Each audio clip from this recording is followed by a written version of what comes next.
So my name is Bennie Hurst. Everybody calls me Big Magic. I'm a music producer, engineer. I do recording, of course. You guys are here. I call it the Bomb Shelter. The Bomb Shelter. Yeah, it's the Bomb Shelter. I have a couple of artists that I produce for, record, engineer, and manage. Along with that, I do music licensing, so I have several placements in television shows. I have some placements in some films overseas. A lot of shows that you may be familiar with: Black Ink, Crew Chicago, Viceland, Housewives of Atlanta. I've done music for a lot of those reality shows. So, been doing it for consistently since '03. But I've been in love with music since a kid. So, yeah. What was that song that made you want to get into music? Or what was the song that really made me wanna produce? Yeah. Oh man. Can I tell you it was New Edition? Which one? What song? Any Heartbreak. She got it going on. Oh. She got it going, got it kick. It was an Any Heartbreak. Yeah. So what you got similar to that on your computer now?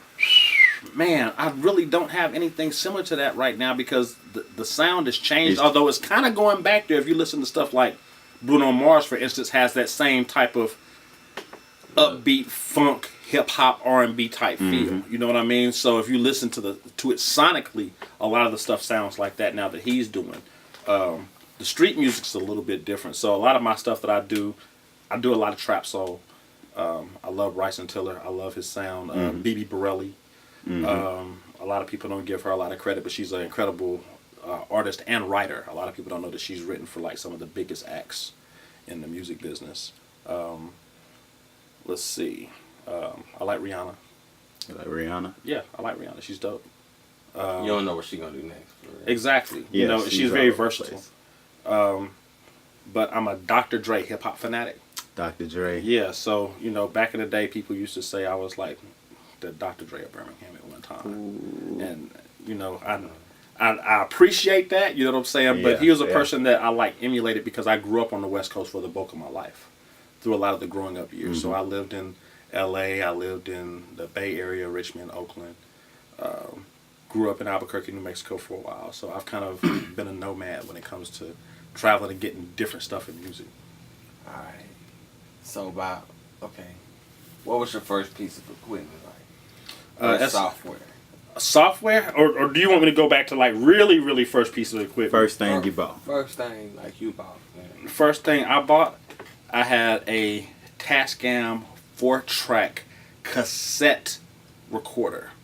So this was back in 1988. And that's why I tell people digital stuff is easy to me because I'm used to using tape. You know what I mean? Or I came from that era where people use tape. So I've been in those type of studios. I've been in big studios where they had the big reel-to-reels and see them having to cut and splice tape to do edits. Yeah, you know what I mean? NWA area. Yeah. So I come from an old background of doing music. So this is not necessarily my first rodeo and starting producing and engineering and stuff. It's just that I've been around it all of my growing up years. So in saying that, and you said the music has changed, how has your style changed with the music style that's changed throughout the years? You've been doing this for how many years? Consistently since '03, but really started cutting my chops back out, like I say, in 88, 89, 90. So what's changed for me is that you have to stay in tune with what's current. So I try to not necessarily ride a wave, but I have to understand sonically how things sound. Kicks sound different than what they did, years ago in hip hop. It may have been a drier kick. Now it's a real fat, punchy kick. Snares are real hot and crispy as opposed to sounding like authentic snare drums. When I listen to the lead instruments or I listen to 808s, back in the day, an 808 was just boom, boom. It was now I bend bass. That's my thing. I bend bass lines. Yeah. So my basses aren't just a boom, boom, boom, boom, boom, boom. I'm the boom. Yeah. You know what I'm saying? I've been bass, and that's A lot of people say that's like my little trademark that I do now. I do that, and I love bells. Oh, that sound is coming back. That's that Bryson Tiller that you was talking about. Yeah, kind of, sort of. Yeah. He does that. It's almost like that OVO with more of a trap soul feel. You know what I'm saying? Mm-hmm. That I call it minimalistic. Minimalistic. Yeah, you know what I'm saying. It's very minimal. It's a not doing a lot, but they stretching it out. Yeah. Making it heavy. Whole. Yeah, because those pads are so warm and full, and then a lot of people don't understand the secret to what they do is they'll put a filter on it and then they'll reverse it. You know what I'm saying? So so something that you hear played as a pad, they'll take it and reverse the pad. And you know, I stay in tune with all those extra little producer tricks. The details, you know. But I'll tell you, as much as I like making beats, I really like engineering and I like producing. And so when I think of a producer, my goal is always to deliver the best end project of a song. So I don't care who made the beat. My thing is when I get an artist, I want to say, okay, so what's your vision for the song? And then I hear when they start singing or rapping, as soon as they start, I'm hearing, well, this would be a fire ad lib here, or this needs to be stacked, or when I take it, I may, you know, cut this part of the instrumental out for that part to be stick out, or I'll take something sonically and spread the vocal really wide, you know, for a bigger stereo effect. There's just a lot of stuff that I hear, and I also tell people how to say words. You know, it's kind of hard to do now with what people say is mumble rap. I mean, it is what it is, right? But I'm a big believer in say the word correctly so people can understand. I understand what you're saying. Yeah. You know, it's a fine line between art and like missing that spot where they don't even understand what you're trying to say. Yeah, and cadence is important. You know what I mean? It's saying stuff not necessarily on beat, but it's the flow. It'll throw the whole flow off. Yeah. You get one wrong, it'll and then you're trying to catch up. Yeah. You know, so that's just something I hear that before we even start recording. You understand what I mean? Because mentally I start with the end result in mind. How do I envision the package to look like when it's done, as opposed to what it sounds like in the raw. I really enjoy that. So, what's like the worst experience you had with an artist that you can talk about? That you want to talk I mean, I can talk about anything. I mean, I'm 21 2 times and then some. You know, I'm 45 years old, so you know, anything I say, I can speak on. So, worst experience? Yeah, like worst experience. I know you didn't see some. I've seen some, but I can say I've been pretty fortunate. Even if I decide not to work with somebody. Okay, so you one of them people that just you see it coming and you don't. You dodge. He dodged the boy. He dodged the boy. You see it coming and you dodge it. Yeah, I try my best to, but you know, I'm pretty upfront with people. You know what I mean? I believe you start where you start is where you end with someone. You know what I'm saying? I heard that from my old pimp. You know what I mean? Where you start with a girl is where you end with a girl. So if you start as a sucker, you're going to end as a sucker. If you start macking, you're going to end macking. If you start pimping, you're going to end pimping. So the same way I start with the way I start with an artist is like, need to write that down. Right. You gave us some juice. You know, I used to be out there. So one of the things that I always start off with is I kind of lay out my expectation and what I think, what I want to do. I lay out cost up front, so there's no misinterpretation about what you can expect from me. And I think if you start that way, when you invite somebody in, because you got to think the bomb shelter it's in my home. You know what I mean? So I'm very picky about who I just say, hey, come through and kick it, or come through and let's record, or hey, I want to book some studio time. Who are you? You know what I mean? And it's not that I don't hold anything against anybody, because I'm an old street cat too. You know what I'm saying? But at the same time, as you grow and evolve, you eliminate certain elements from your house, whether it's violence, whether it's negative attitudes, whether it's unprofessionalism, whether it's someone that is just totally disrespectful. Just a lot of those elements I try to eliminate, and I do that because I guess you could say I screen people. I watch a lot of people before they even mess with me. You know, you guys know I'm pretty active on social media. Yeah. So I get a lot of people that interact with me, and I get referrals from people that interact with me. So that's how my business has grown over the years. You know, it's always been so much a referral business. I'll put some stuff out there here and there, but then if I drop a beat on the Saturday Cook Up, or you know I'm talking on live or something like that, then someone will say, "Hey, I got this artist that needs to come holler at you." You know, kind of how we met. You know, we just started talking to each other online, and that's how it came about. So. Right. So I guess I dodged that question pretty good. Dude. Yeah, He did. He worked all the way around the question. I was about to kind of say worst type of artist that you probably came across. But Artists that don't come to the studio prepared. That's and let me say, if you spending your money with me, it's on you how you use your time. yeah, But I like to be enthusiastic about who I work with, and every person is a new experience. So if you come to the studio and, you know, if you don't know your lyrics, or you're just going to come in here and freestyle and try to punch your way through a song, you know, it becomes tiresome. You know what I'm saying? I can't even get into the record to help you build the record. It becomes work. All of it's work, but it's not necessarily enjoyable work, because my gift is to be able to hear, like I said, the end part of a record. So when someone's punching their way through a song, you know, I've had people come in. it's like and a stop. 1,000-piece puzzle when you're supposed to make it a 15-piece. Exactly. I've never thought of it that way, but you're exactly right. Because when you doing a song, you putting these pieces of The puzzle together. Yeah. And I've been an engineer before. Yeah. And when people messing up, you gotta do all of that and get it do right. this, or let's punch this and do this. But I'm talking about people that come in and it's the same thing. They'll punch 2 bars. All right, play that back. All right, I'm ready for the next one. And they ain't right. They in their phone. You know what I'm saying? All right. And then when they come and do the second punch, the cadence is off. Because they just wrote it. Yeah. So you don't even know it. And I think to myself, how are you going to even take this and perform it later on? You're going to be lip sync battle. You know what I'm saying? You don't even know your record. Right. So, you know, everybody ain't Jay-Z. Everybody ain't, you know, Lil Wayne. Yeah. You know what I'm saying? And a lot of these guys, you see these guys, people don't understand that it's not that they don't write, it's that they mentally write. Yeah. So they don't use pen and paper. They're not in here freestyling in the booth. They've had this in their mind, 2 days ago. this. Yeah. I've known a cat like that. I was in a group. I ain't believe that type of shit was real. Oh, until I met this dude, and I was like, okay, that's what they talking about.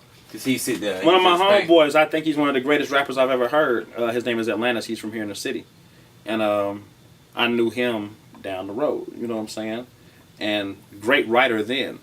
And when he's, you know, when me and him would talk over the phone before he got home, he was like, "Bro, I don't even really use the pen and paper no more for real." And I'm like, he said, "Man, I'm just snatching them out the clouds, bro." You know what I mean? And I'm like, okay, cool. So, you know, you hear about it, but you really ain't witnessed it. Yeah. So he came to the house one day, and I put the beat on. He's like, just let the beat play for a little bit. So we sit here, you know, smoke a few cigarettes and, you know, sip on a little something. He was like, all right, I got it. One take it. One take. Bam, all the way through. And I'm just like, you know what I'm saying? I mean, and it was like dumb stupid. You know what I mean? Like just it was fire. Super fire. It was that like, man, do that again. You know, and that was just, it was amazing to me because I don't have that talent. I can rap. I don't ever want to be a rapper. Right. I can write. Right. You know, I think anybody can rap for real. Yeah, you know. Don't take much. It doesn't, and believe it or not, for those that's watching on camera, it don't take a lot to be a rapper. To make a rap song. If you can rap hat, cat, lit, shit, whatever it is, you know what I'm saying? Right. I can rap. If you could do it on beat, you could rap. That's not hard. You learned how to rap on beat when you did Mary Had a Little Lamb. Her fleece was white as snow and everywhere, you know. But it's the charisma, it's the emotion, it's personality. It's all those things. Story and all of that. Yeah, because me and you could rap the exact same verse. You know what I'm saying? Two totally different things. Two different, and they could feel totally different. And the people may want to rock with you versus rocking with me. And some of it just may be you have a better pleasing tone. Your voice may sound better with this type of music. Yeah. You know, and all of those things matter when you're going from level 1 to level 10. You follow me? That all of that stuff matters when you start to move up the ladder, because you're starting to pick records that sound good for you. Speaking of, what is your best advice that you give to artists just starting out, or artists that are working? Just your best piece of advice to artists in general. So artistically, my advice is everyone starts out emulating somebody else. Everybody does it. Mm-hmm. Eventually, you have to find you in the music. So start there. You got to get to the point to where you find you. Mm-hmm. Business-wise advice, get your paperwork in order. As far as copyright, split sheets, BMI, ASCAP. Learn how the business works, or you will always be just an artist. You will never be a recording professional.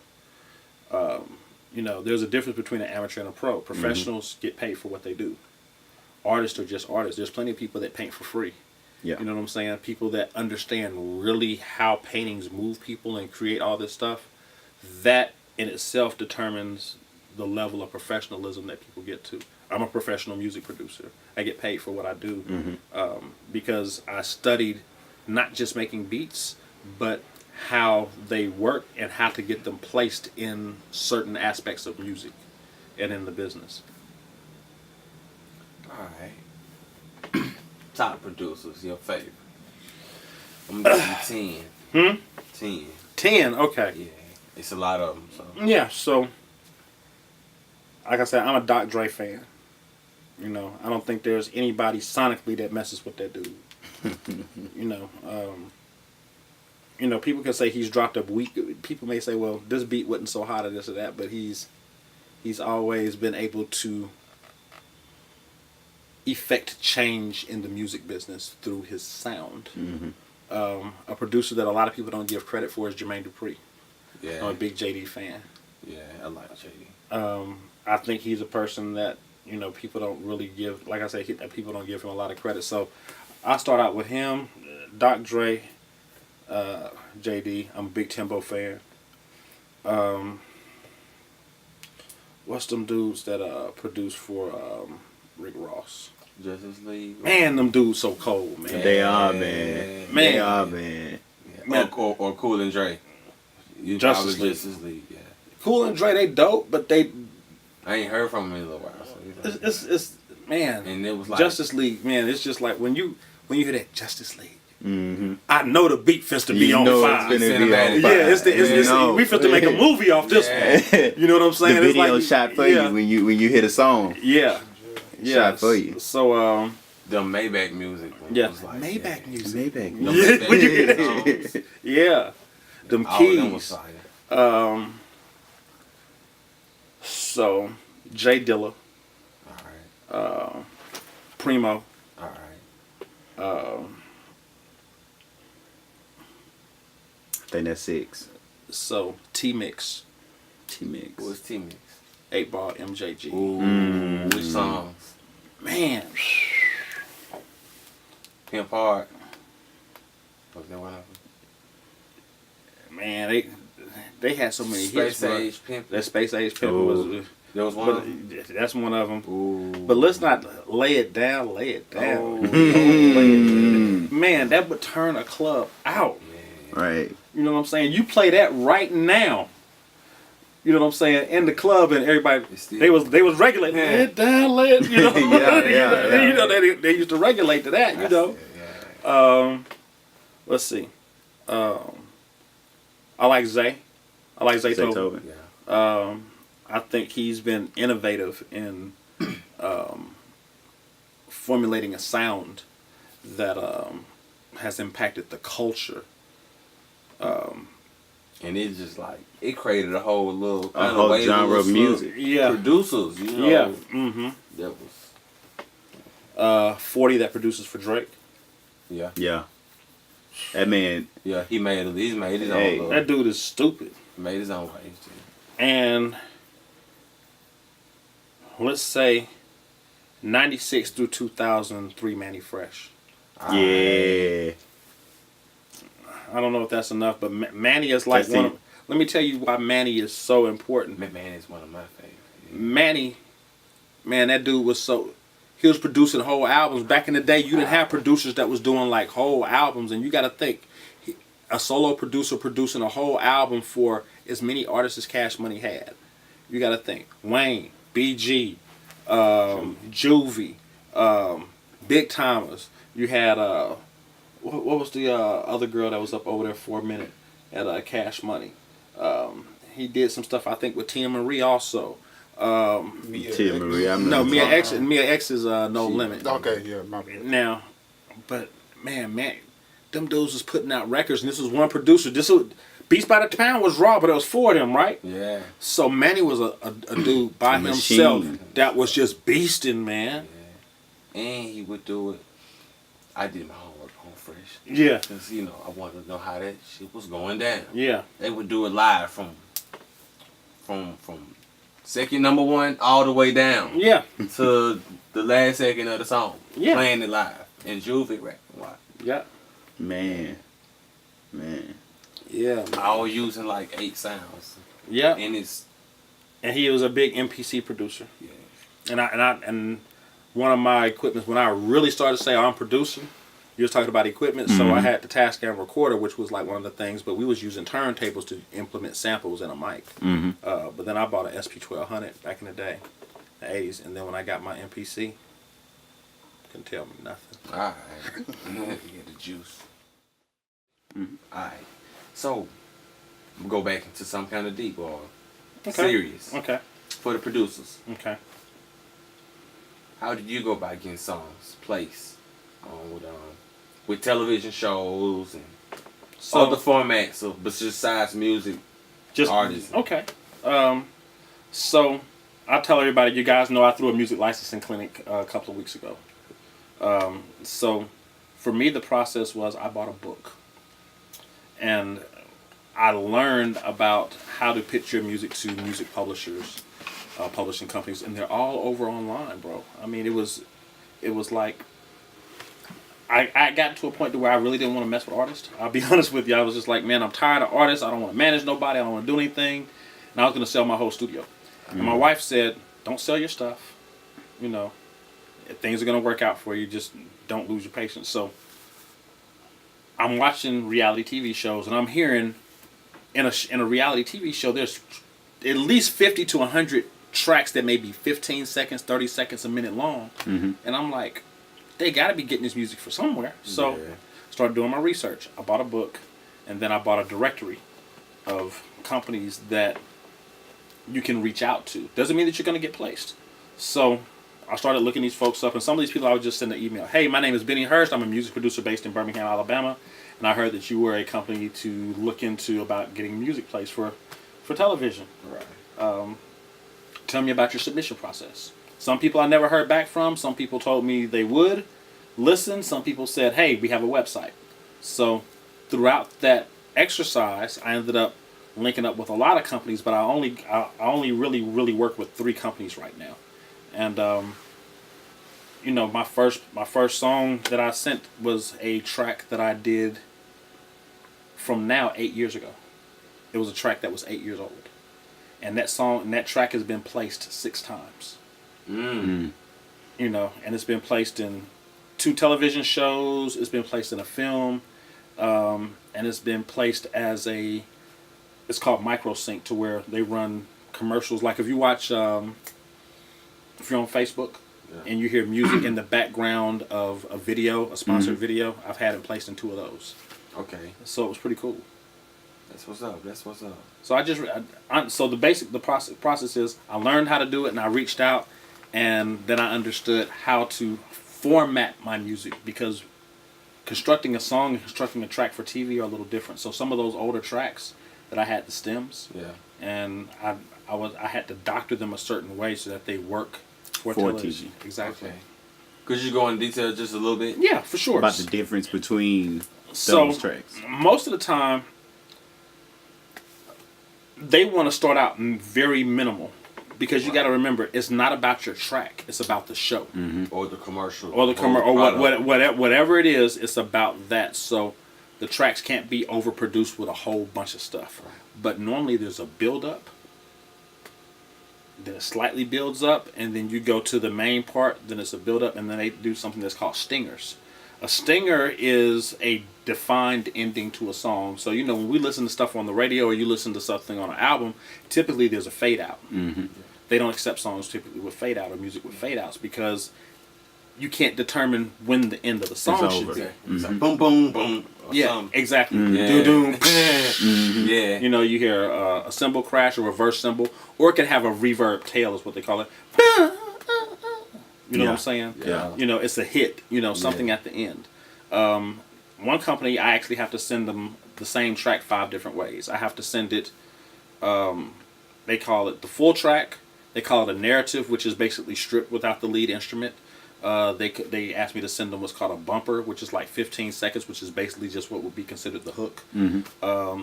Sometimes they make me send a 5-second sting, and then they will ask me to send. It's not a narrative. I can't remember what it's called, but they asked me to send it to where it's no drums. You know what I'm saying? So you'll take all the main drums out, so it's nothing but the instrumentation. Yeah. That way, it gives them several different ways to use the same track in order. I see what you're saying. Yeah. To best fit their stuff. And when I do it that way with other companies now, I get better shots at placements because I give it to them in several different ways that they can use. Mm-hmm. Yeah, that's what's up. So like you said, learning what they need. Time to give them something before they even ask. Mm-hmm. Exactly. I was just going to ask about what type of music you like to work on the most. Is it trap? Is it R&B? Is it the more commercial music? I work off inspiration. So there are days to where if I'm having a really crappy day, you know, if I want to make something hard, you know what I mean? Mm-hmm. But I'm an old West Coast hip hop head, so hard may sound like some Dre. Mm-hmm. With the keys and all that other type of stuff. But then, you know, if I've been, you know, in the street a little bit, you know, and talking to my partners and, you know, chopping it about, you know, just, you know, what's going on, you know, I may come and make something super trap. Mm-hmm. I like to I'll tell you what I do like. I like anthem music. I like stuff that has energy. Yeah, something that can carry compelling. through. Yeah, you know, every time you listen to it. Yeah. Yeah. You know, the big horns and strings and all that stuff, which isn't common in a lot of today's hip hop music, but I love that sound. And just blaze type. Yeah. Jay-Z. Yeah.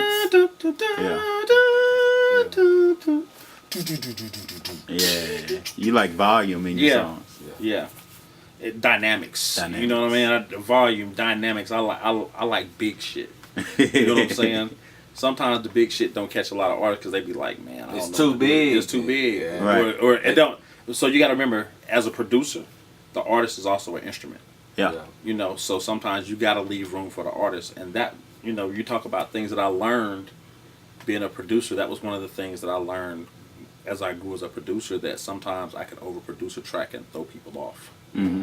So I had to remember that the artist is also an instrument. Space in a track is also an instrument. You got to know how to use those things to make the best tracks that you can. Mm-hmm. So that's something that I just think that in the grand scheme of things, there's so many tools that you can use and so many things that you can learn. But at the end of the day, you got to figure out what works best for you and master that, and then you can start to add the little extra flavor into certain things. Right.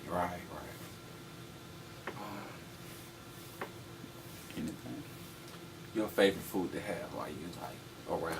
Yeah. So you work off inspiration. What food inspires you? I don't typically eat a ton in the studio, although today, shout out to my people. Man, the box may be empty. Let me see. I don't want to show y'all your naked bones. I got double napkins in there. a napkin and a little piece. Show you how This is my good boy. it was. Sonny Black over there at Benny Mac's barbershop. They got a spot called Double Kings up in there. Sonny Black is in there cooking up. Y'all know Sonny Black. He's produced a lot of things for TTE. I think he's worked a little with Wheezy back in the day. You know, Don P, Trillville, all those folks. You know, Sonny Black. Rock House Records. Yeah. He cooked it up in the studio and on the grill. Man, and so he had some. I went over there and caught me a rib sandwich. But I tell you, I'm like into different types of food. You know what I mean? I really like Oriental food. So it's like I like pho, which is Vietnamese. You know, I like. What's that like? So pho is actually, it's a noodle dish, but it's really like. I'll give you an example. So, you know, pizza was peasant food. Pizza was food for the peasants. It was the stuff that was the throwaways. You know what I'm saying? If you were poor, you made pizza. You had bread, tomato paste. You know what I'm saying? That was the cheapest thing that you can get.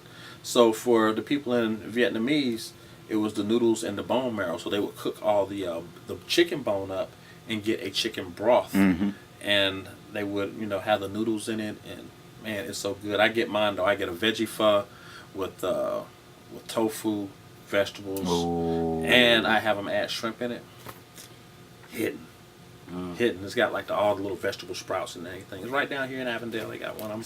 After we finish up, I might go down there and have the other taste. Right. So what should we expect next from you? I got a couple of things in the works, honestly. You know what I mean?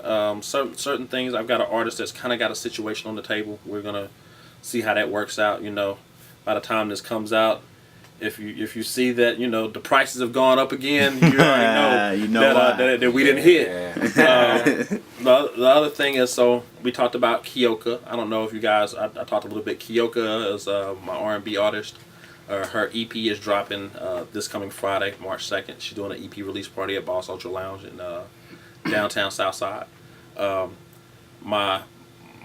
like to call him my ace. His name is Ant Ski. Ant Ski is, you know, I almost like to call him, he's like a Birmingham underground legend. He used to go by Rap God. We have a project that's really pretty much finished already. It's called Reality's Not Served. RNS. So it's in the can. We just waiting on, you know, it's about time. The right timing. You know what I mean? And, you know, trying to get the funds in order because you cannot do this without a budget. So, you know, we're trying to get all the budget type of stuff together, you know what I'm saying, to get the right visuals, put the right marketing behind it so it does what it needs to do. And I also have a band that I'm working with. They call themselves Naps. My homeboy Deontay, Shaquille.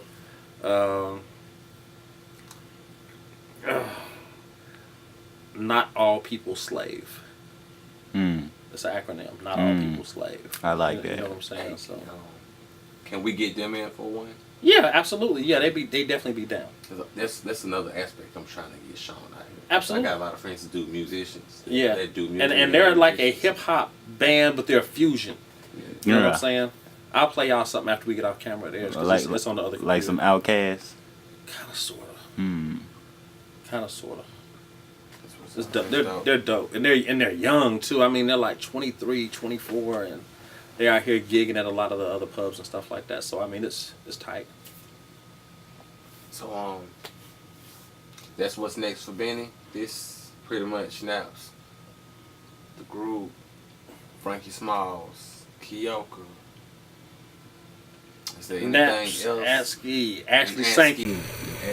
Ashley Sankey, we got some stuff cooking up, you know what I'm saying? You know, it's all about time. I got some records on her right now that we ain't really put out to nobody, you know. But she's formulating her own project, so we got a lot of stuff that's getting ready to just take off. You know, I just want to flood the streets, and my thing is about doing that. Plus, building my platform as being a person that provides information for artists. I'm a big independent artist advocate, showing people how to get into the music and do it the right way, and understanding what it takes to be successful. You know, that's kind of something that I'm super passionate about. Not just the music itself, but I'm really passionate about seeing people succeed. BOMB actually stands for Building Owners in the Music Business. So it's about helping people become owners in the music business, of their career, and of their life. It ain't just about, you know, for me it's always been bigger than music, because I got people that when I used to rock them, I said, if I never do music with you again, I want you to be a good human being. Right. So that's what it was for me. I got a question. Yeah. Now, when it comes to pushing records for club and radio, how do you help artists make that decision? I believe in listening sessions, getting together. We just did one for an artist that I produced for with Firehouse Productions. A gentleman that they call O. He goes by, they call me O. And I produced a record for him, and I pretty much recorded, mixed, and engineered his entire project that he's working on. I produced maybe 5 or 6 tracks on his album, and we had a listening session yesterday. So we had pretty much all the major coalition DJs in Alabama. You had DJ Gorgeous, you had DJ Cuzzo, the new lady at 94.5, the radio station there. Let's see, Dirty Vegas was there. DJ Hayes, who is Frankie Small's personal DJ out of Prattville, he was there. So we had DJs there, we had other artists there, and what we did is we basically went down track 1 through 15 and got feedback from artists and tastemakers to kind of get a overview of what songs would work where. So you got to reach out to the people. Yeah, I believe a lot of artists, most artists who take themselves serious, should have that. It's just to Absolutely. be sure about what kind of product they got going on. You know, and they'll tell you if it's a good record, if it's a bad record, if it doesn't fit your persona. Because the best artists, you know, why do you think we still heard music from Tupac for 20 years? You know what I'm saying? Those were songs that didn't make the cut. Yeah. You know what I'm saying? That we know that wasn't his best work. Not to say that there weren't some gems in that best work, Right. but it wasn't the best work for those projects. They could throw a whole CD out. Exactly. Through one song or 2 songs, you know what I'm saying? So And sometimes songs sonically don't fit together. Exactly. Especially with albums, you want something to play all the way through. You got to fit that in. And see, that's another thing that's changed in the music industry now. People don't really buy albums like they used to. People buy singles. Yeah. You know, so now constructing an album is a whole lot different than I'm just going to put out this hot record. It is. Yeah. It is. You know, because it's a different listener experience. You're right. You know, back in the day, you pop a CD in and ride for it for 2 Ride. weeks. Yeah. You know, nowadays, we ain't popping a CD. What's on my phone? You know, we're going to put it on Pandora, we're going to put it on this, or we're going to put it on this playlist, or whatever we're going to do, and ride because we're listening for a certain type of vibe and feel. Or it's just background music. I always say, how you can tell music is good is when people aren't paying attention to it and they still let it play. That's the trick that Yeah. I've always told people when I played a song that me and Gary have done before, and people start talking over it, and there's some new person in the venue. They're like, "Oh, they're not listening." I'm like, "No, that's a great thing. That means it's something that they think it's something they heard already. That's fine. That's great. Yeah, Yeah. because it fits the mood. It fits the mood, Exactly. As opposed to, what's that? right? Because you get one of them, Yeah. You instantly throw off you know you're in everything. trouble, right? Right. But it- And to make a sound effect with it. yeah. What they doing? You know, so that's you know, it's just all about different vibes, man. Yeah. I'm just so I try to be in tune with what the streets want. I get people that want me to listen to their music all the time, and I tell them, so do you want me to listen to it for Sonic or for my opinion? Yeah. And they say, well, I want your opinion on the record. I said, are you sure I'm the person you want the opinion from? And I said, the reason why I asked this is I'm not the typical hip-hop music consumer. I said, I'm probably not a person that's even should be in your target audience. I'm 45 years old. Yes, I'm a music producer. I listen to all types of music. But what I enjoy may not be what you're trying to push. So you need to be reached out to someone as a tastemaker that may be closer to your target audience. You know, if you make music that should really rock with people that are between high school to mid-college level, then you need to find you a DJ that plays for those type of crowds to see if it fits that type of format.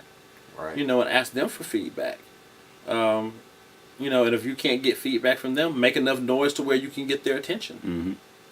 You know, that's how you do it. You don't ask your friends; they gonna tell you your shit's good anyway. Yeah. They don't want to hurt your feelings. Right.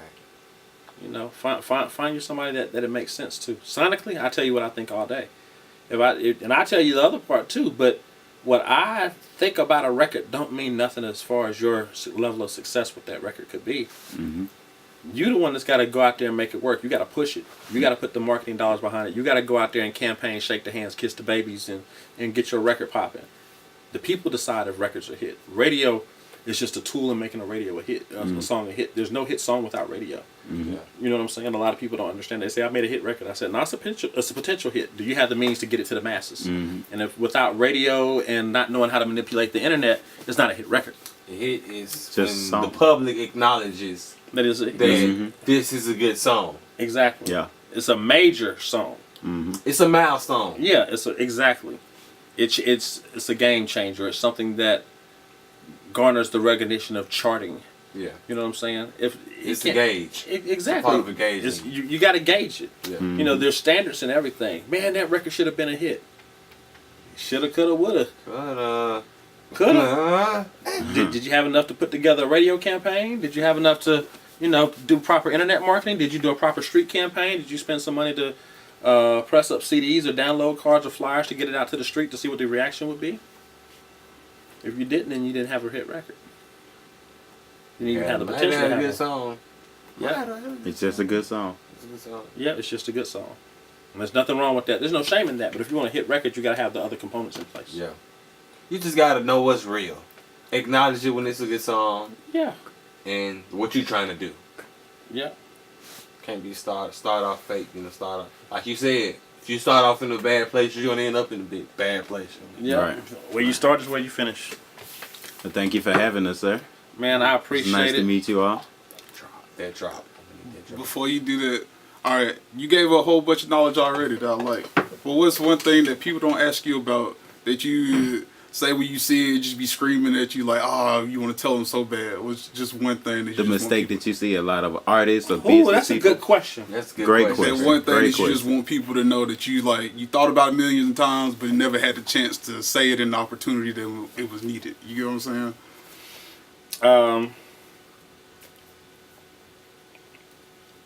I wish people would understand what they look like on social media. Image. People don't know how to manage their image. Right now, and I'll tell you this because I've told my artists this, so it's no secret. You don't need to broadcast your every move. Let the move speak for itself. When it happens, people will know and they'll pay attention. But you don't have to tell anybody, I'm getting ready to do this. I'm getting ready to do this. Oh, I just did this. Oh, I just did this. When you do it, people will know. Mm-hmm. You ain't got to put all your business out there. Right. The bit, Right. even a lie tell on itself. Yeah. You know what I mean? Yeah. Yeah. So the truth will speak for itself too. So just you manage your image on social media, and here's a piece of advice for a lot of artists. Believe it or not, get off Facebook.